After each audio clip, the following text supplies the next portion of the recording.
Okay, welcome everyone to our Farm to Fork Festival. You are joining us in the Rebellion Pavilion, and what's happening with this event is something really unique. In the past, we've had industrial and local farmers and vendors celebrating Organic Week as a celebration of the industry, and that's wonderful. And in the springtime, we've had a non-GMO festival, which is focused a lot on advocacy and the work that people are doing to change the food system at the policy level.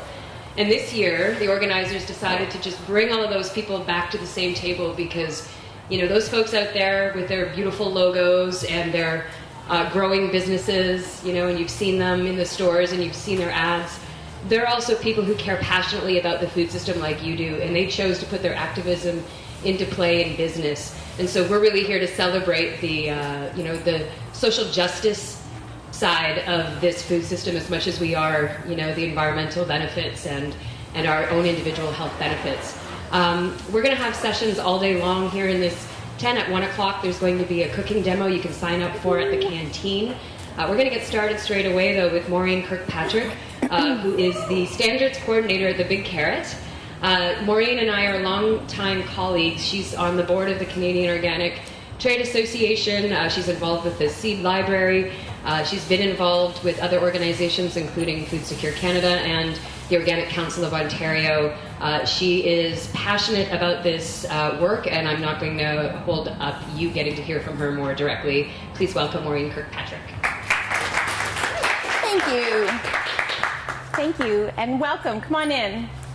Happy Organic Week, everyone. Yay! Yay! It is. Today's the last day, I think, so it's great to be here together during Organic Week. I want to thank Farm to Fork on Common Ground and the Toronto Non-GMO Coalition for inviting me to participate in this today.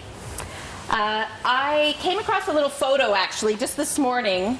This is from Evergreen Brickworks, and I thought it was really appropriate, so I'm going to read it to you if you don't mind. You can see Evergreen Brickworks down there. It says, "Good food empowers Canadians to make smart food choices that lead to healthy lifestyles and happy people. That in turn builds strong local economy, protect our environment, respect the past, the present, and our future. This is a recipe for healthy cities." And I want to commend the City of Toronto for investing in this event so that we can come together in solidarity and in celebration of good food and the people who grow our food and the makers and chefs who delight us with their creativity. Because it's very powerful to be here together in solidarity of the food that nourishes our families and our communities and our city. So it's wonderful to be here with you. My name is Maureen Kirkpatrick, and I'm a passionate organic advocate. I'm a mom. I'm a home cook. I'm not a very good gardener, and I have the good fortune of working at the Big Carrot Natural Food Market. So the Big Carrot is a worker-owned grocery store up on the Danforth in Toronto's East End, and in November we'll celebrate our 33rd anniversary. And if you've not been there, I encourage you to come because it's a great experience. We are so lucky to have farmers here with us today, this weekend, to share their experience and their wisdom and their good food. But I'm here to talk to you a little bit about the fact that organic principles don't stop at the barn door or at the farm gate, that organic is a federally regulated, third-party verified system that protects organic integrity through the entire supply chain. Now, at the Big Carrot, we take our role way at the end of that supply chain pretty seriously. In fact, we think of ourselves as organic stewards, protecting the hard work of all of those organic farmers that came before us. And that is why we put organic at the foundation of all of our food values. It is our priority in our procurement, in our initiatives, and in our giving. Because we believe that organic is the best choice for people and the planet. So, okay, I'm going to check my notes now, because I've gone all over the place. Being a retailer does provide an interesting perspective on shoppers. We're there to answer questions and concerns, and we are able to see some food trends. And I do believe that as consumers, we want to make good food choices. We want to make our food dollars count. But it can be pretty confusing out there. Did you know that there are 148 eco-labels for food alone? There are 400 in the general marketplace, but 148 just for food. So that can get pretty confusing. In fact, a recent poll said that over half of consumers are still looking for the term natural on a product, even though there is no standardized definition or federal regulation for that term.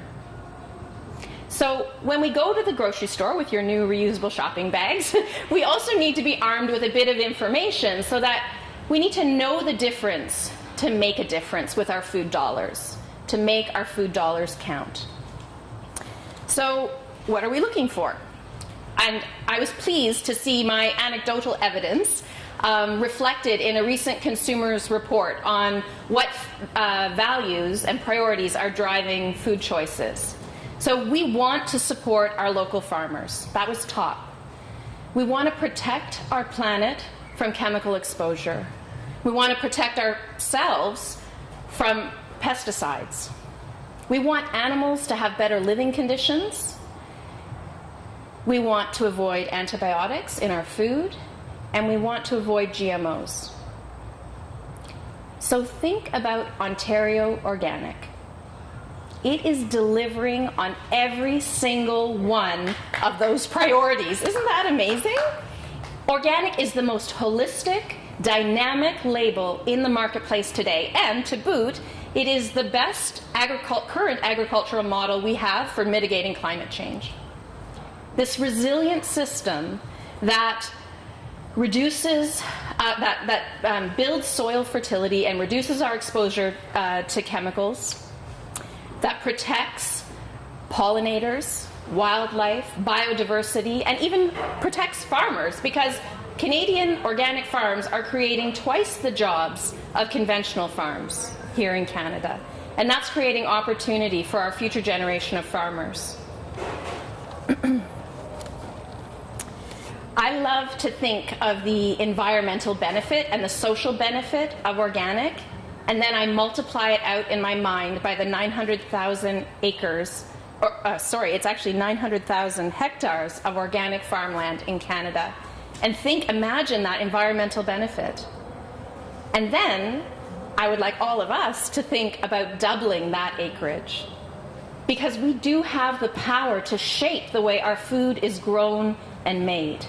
And we need to use that power in our consumer choices.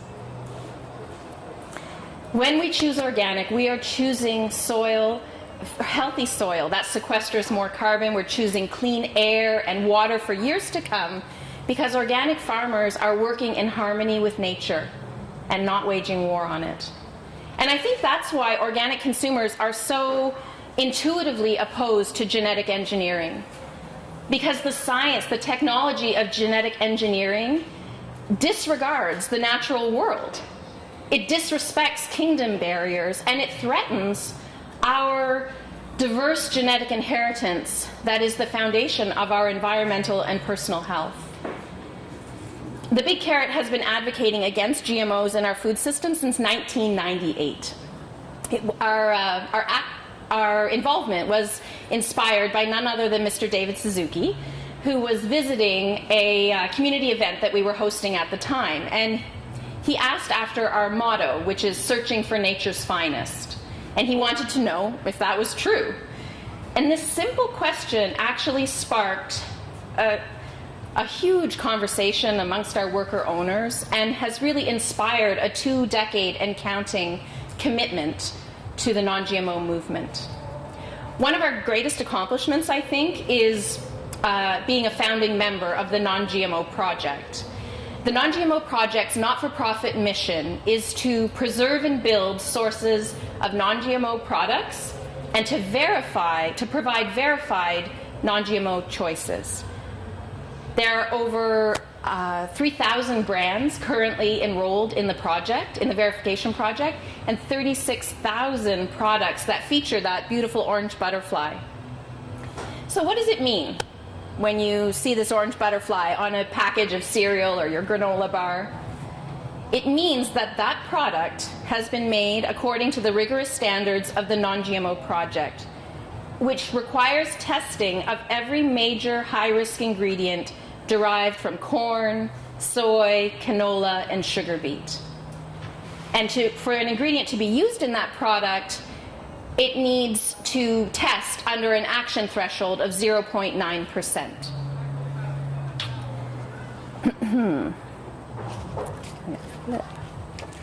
So 36,000 products meeting that standard. As the availability of non-GMO foods grow, we are actually seeing for the first time since their introduction a decline in GMO acreage.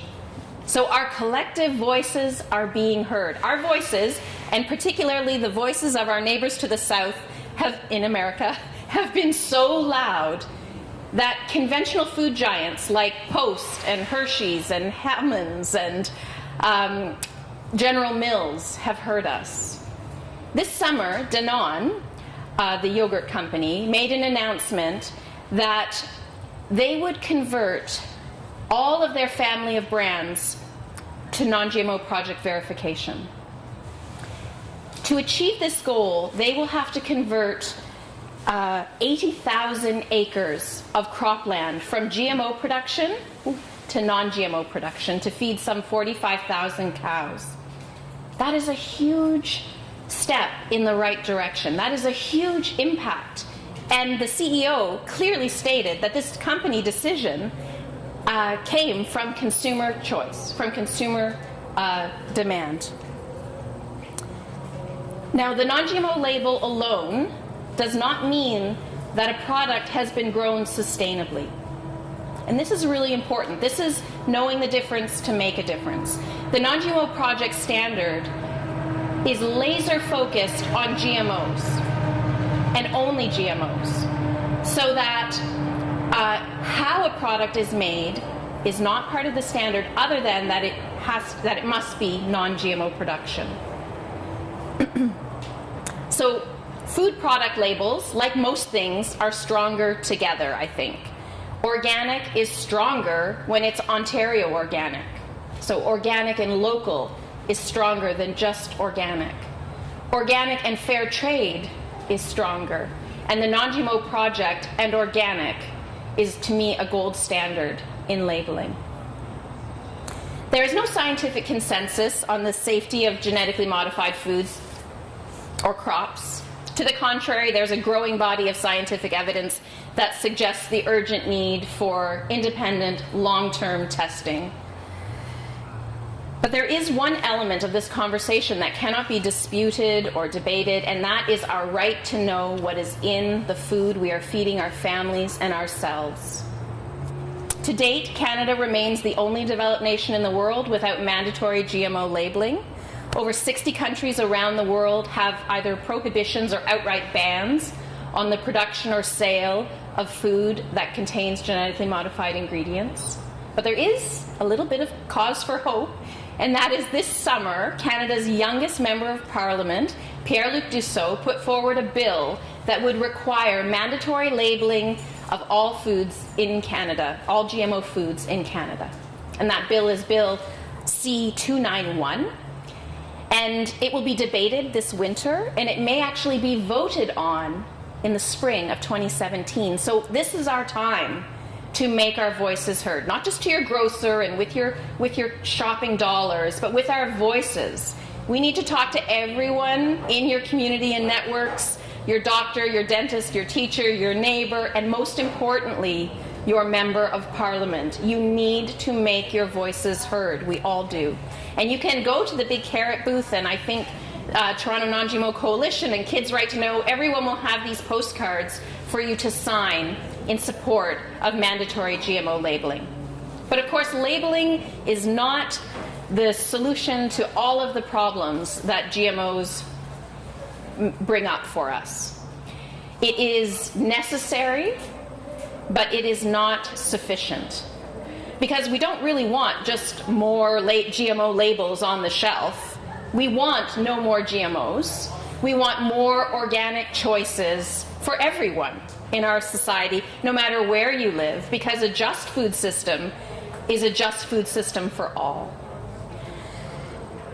So we may not have mandatory labeling yet, but we do have ways to choose sustainable, non-GMO foods for ourselves and our families. We can do that by choosing non-GMO project verified products, and we must do that by choosing organic products to have the greatest impact, because organic products, we must remember that organic farmers are taking a stand around the world and farming to their values, and every organic value, all organic values prohibit or do not include GMOs. They just do not go together.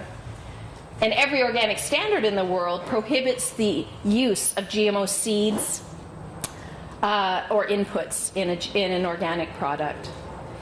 So I urge you to choose wisely and consciously, because we are shaping the future of our food system for our children and our grandchildren with every food choice that we make. So please, the next time you're in the grocery store, I hope some of that information is helpful to you and you will be mindful of your choice, and we'll choose a bright and healthful future, because when we're choosing organic, we're doing so much more than just protecting ourselves or diminishing our personal exposure to antibiotics or GMOs or pesticides. We are choosing a form of regenerative agriculture that may help us save this beautiful planet. Thank you so much for your attention. It's lovely to be here with you, and have a great day.